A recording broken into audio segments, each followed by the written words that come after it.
At a welcome event, 6 students stand in a welcome line.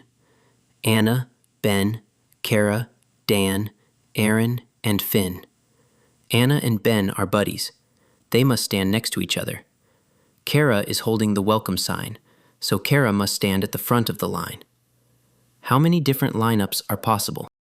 Pause the video, try it before I show the trick. Hint: place Cara first, then treat the buddies as one block.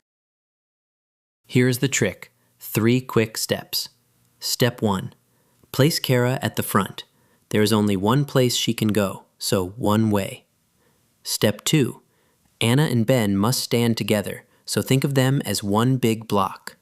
Now, there are only 4 things to arrange in the remaining 4 spots: the Anna and Ben block, and the 3 others: Dan, Aaron, and Finn.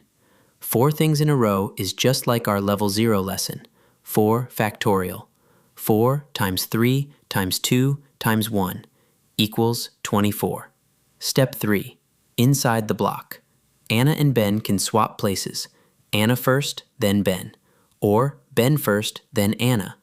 That is 2 more ways, so the total, 1 times 24 times 2 equals 48 different lineups.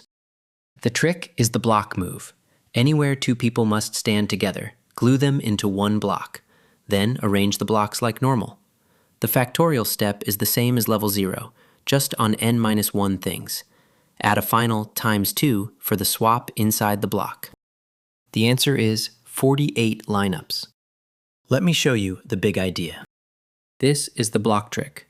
If 2 people must stand together, then glue them into one block. Arrange the blocks using factorial, then multiply by 2 for the internal swap.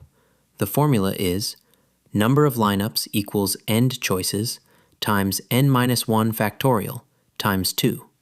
Look for the words must stand next to, or side by side, or together. That is when this rule applies. Learn, compete, and win. Visit competitivekids.org.